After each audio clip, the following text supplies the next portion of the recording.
Hey guys, welcome back to my channel Nishkala Shetty. అందరూ ఎలా ఉన్నారు? నేను ఒక కొత్త వ్లాగ్ తోటి మీ ముందుకు వచ్చేసాను. ఇది నా ఫేవరెట్ వ్లాగ్. ఎందుకంటే నేను వెళ్ళబోయే ప్లేస్ 2 years తర్వాత ఓపెన్ అవుతుంది అనమాట. నేను వచ్చిన వెంటనే సైక్లోన్ వచ్చిన తర్వాత కొన్ని ప్లేసెస్ని క్లోజ్ చేశారనమాట. నా ముందు వ్లాగ్స్ చూస్తుంటే బ్లూ స్ప్రింగ్స్ చూసారు కదా, క్లియర్ వాటర్ లేక్ అని చెప్పి అది క్లోజ్ చేశారు. ఇప్పుడే రీఓపెన్ చేశారు. ఆ తర్వాత ఈ ప్లేస్ కూడా గనెట్ కాలనీ అని. ఈ ప్లేస్ ముర్వాయి బీచ్ ఓపెనే ఉంది, కానీ గనెట్ కాలనీ అయితే 2 years తర్వాత ఓపెన్ చేశారు. గనెట్స్ అంటే ఏం లేదు, సీ బర్డ్స్ అనమాట. ఇవి ఏంటంటే ఆస్ట్రేలియా నుంచి వస్తాయంట. అసలు ఇవి ఎందుకు వస్తాయి, ఏం చేస్తాయి, ఇక్కడ ఏం జరుగుతుంది ఇన్ని మంత్స్ అనేది నేను ఈ వీడియోలో క్లియర్గా చెప్తాను. చాలా ఇంట్రెస్టింగ్ ఉంటుంది. Keep watching. ఓకే, ఈ ప్లేస్ వచ్చేసి ముర్వాయి బీచ్. ఇది ఎక్కడ ఉంది అని అంటే ఆక్లాండ్ నుంచి ఒక 45 kilometers అనమాట. ఒక 50 minutesలో వచ్చేయచ్చు. మాకిప్పుడు లాంగ్ వీకెండ్, సాటర్డే సండే ఇంకా మండే వచ్చేసి ఆక్లాండ్ యానివర్సరీ అని చెప్పి హాలిడే వచ్చిందనమాట. 1 yearలో 12 పబ్లిక్ హాలిడేస్ వస్తాయి, దాంట్లో ఇది ఒకటి అంతే.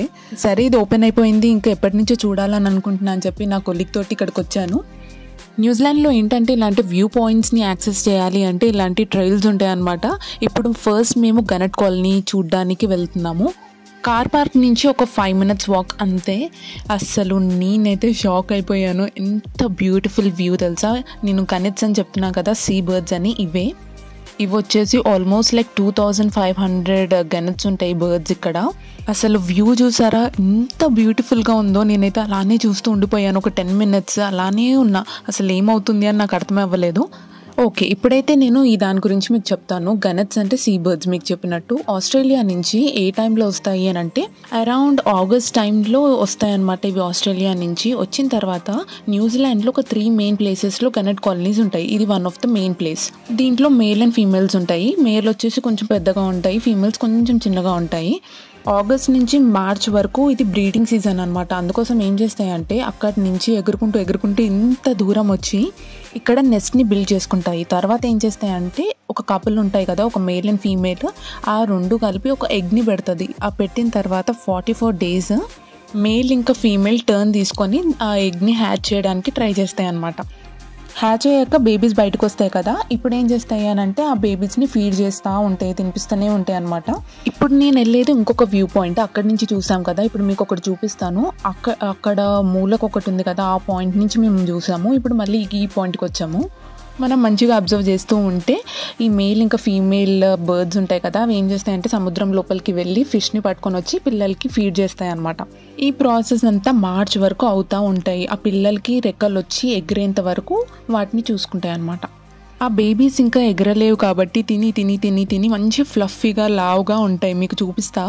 ఇక్కడ మీకు స్క్రీన్ మీద కనిపిస్తుంది కదా, అక్కడ మంచిగా లావుగా ముద్దుగా ఉన్నదేమో బేబీది, అండ్ పక్కన ఉన్నదేమో మామ్ ఆర్ డాడ్, ఎవరైనా ఉండొచ్చు. వీడియోస్లో చూడడానికి చిన్నగా ఉన్న అవి ఎగిరినప్పుడు అయితే చాలా పెద్దగా ఉంటాయి. నేను వీడియోస్లో పెట్టాను కదా, ఫ్లై చేసినప్పుడు అయితే పెద్దగా అనిపించింది. అదే కాకుండా ఈ ముర్వాయి బీచ్ ఏంటి అని అంటే black sand beach. Black sand beaches చాలా రేర్గా ఉంటాయి కదా. న్యూజిలాండ్లో ఏంటి అంటే ఆక్లాండ్ దగ్గర అంటే పీహా బీచ్, ముర్వాయి బీచే black sand beaches. Piha beach ఏమైంది అని అంటే ఆ బ్లాక్ శాండ్ ఇప్పుడు మళ్ళీ నార్మల్ శాండ్, మన వైట్ ఇంకా గ్రే శాండ్ లాగా అయిపోయిందనమాట. కానీ ముర్వాయి బీచ్ అయితే బ్లాక్ శాండ్. నాకు సరిగ్గా గుర్తు రాలేదు, అక్కడికి వెళ్ళిన తర్వాత గుర్తొచ్చింది బ్లాక్ శాండ్ బీచ్ అని. నేను గనెట్ కాలనీ గురించి చాలా ఎక్సైటెడ్ ఉండే. అక్కడికి వెళ్ళి చూసిన తర్వాత అక్కడ బ్లాక్ శాండ్ ఉంది. అరే ఇది బ్లాక్ శాండ్ బీచ్ అని చెప్పి నేను చాలా ఎక్సైట్ అయిపోయాను. నేను ముందు వ్లాగ్స్లో చెప్పినట్టు నాకు జర్నలింగ్ అంటే చాలా ఇంట్రెస్ట్ కదా, అందుకోసమే నేను ఏం చేస్తున్నానంటే రీసెంట్గా స్టార్ట్ చేశాను ఈ హ్యాబిట్. చూడండి అవి ఎగిరేటప్పుడు ఎంత పెద్దగా ఉన్నాయో. సో ఈ జర్నలింగ్లో ఏం చేస్తున్నాను అని అంటే ఆన్లైన్లో విష్ బాటిల్స్ ఉంటాయి కదా, అవి ఆర్డర్ పెట్టాను అనమాట. మీరు ఇన్స్టా రీల్స్లో చూస్తుంటే మీకు అర్థమవుతుంటుంది. చాలామంది ఒక బాటిల్లో, గ్లాస్ బాటిల్లో శాండ్ ఇంకా సముద్రం నీళ్ళు ఇంకా షెల్స్ అవన్నీ తీసుకొని వెళ్తారు. కానీ ఒక 2 daysలో ఆ వాటర్ అనేది స్మెల్ వస్తాయి అన్నమాట, చెడిపోతుంది. నేను ముందైతే షెల్స్ కలెక్ట్ చేసుకునేదాన్ని, కానీ ఎన్నని కలెక్ట్ చేసుకుంటాము, కానీ శాండ్ కూడా చాలా బాగుంటుంది కదా కలెక్ట్ చేసుకుంటే అని ఐడియా వచ్చింది. అందుకోసమే విష్ బాటిల్స్ ఆర్డర్ చేసుకున్నాను. పాయింట్ షెవిలియా బీచ్కి వెళ్ళినప్పుడు కొంచెం శాండ్ తీసుకున్న విష్ బాటిల్లో పెట్టుకున్నాను. ఇప్పుడు బ్లాక్ శాండ్ కాబట్టి ఈ శాండ్ కూడా ఒక టిష్యూ పేపర్లో పెట్టుకొని మరీ ఇంటికి తీసుకొచ్చాను అనమాట. అది కూడా ఒక విష్ బాటిల్లో పెట్టి లేబుల్ చేశాను ఆ నేమ్ తోటి. అదే కాకుండా ఇదే ముర్వాయి బీచ్. నేను చెప్పాను కదా బ్లాక్ శాండ్ బీచ్ అని చెప్పి, ఇదే ముర్వాయి బీచ్. మేము బీచ్ లోపలికి అయితే వెళ్ళలేదు, కానీ ఇక్కడ నుంచి వ్యూస్ ఎంజాయ్ చేసాము. చాలామంది ఇక్కడ న్యూజిలాండ్లో స్విమ్మింగ్ చాలా ఇంట్రెస్ట్ అనమాట. ఇంకా ప్రతి ఒక్కరికి స్విమ్మింగ్ వచ్చి ఉంటుంది, నాకైతే రాదు. బట్ చాలామంది ఇది ఫేమస్ యాక్టివిటీ, చాలా కామన్ యాక్టివిటీ. మీరు ఇక్కడ అబ్జర్వ్ చేస్తుంటే ఇక్కడ చాలా లోతుగా ఉంది కదా, అక్కడ వాళ్ళు స్విమ్మింగ్ చేసిన తర్వాత అక్కడ పైననేమో మళ్ళీ నార్మల్గా నించుంటున్నారు.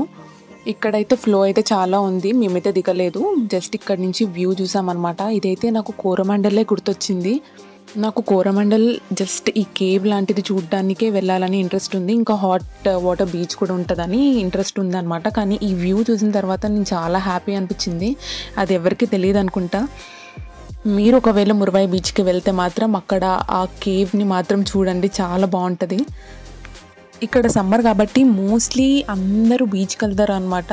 మంచి సన్ స్క్రీన్ పెట్టుకుంటారు, చిల్ అవుతారు బీచెస్లో. ఇక్కడ చాలా బీచెస్ ఉంటాయి, 7 కిలోమీటర్స్కి ఒక బీచ్ ఉంటుంది అనమాట న్యూజిలాండ్లో. అందరూ అయితే అలా చిల్ అవుతారు. నేనైతే చాలా బాగా ఎంజాయ్ చేశాను. ఎంజాయ్ చేసిందే కాకుండా ఇది ఒక డిఫరెంట్ ఎక్స్పీరియన్స్ లాగా అనిపించింది, చాలా హ్యాపీగా అనిపించింది. ఎందుకంటే బ్లాక్ శాండ్ బీచ్, గెనెట్ కాలనీ, ఇంకా మురవాయి బీచ్ మంచి మంచి వ్యూస్తో స్వర్గం లాగా అనిపించింది. ఒకవేళ మీకు ఈ వీడియో నచ్చినట్లయితే please don't forget to like, share and subscribe to my channel Nishkala Shetty. Bye bye, see you guys in the next video.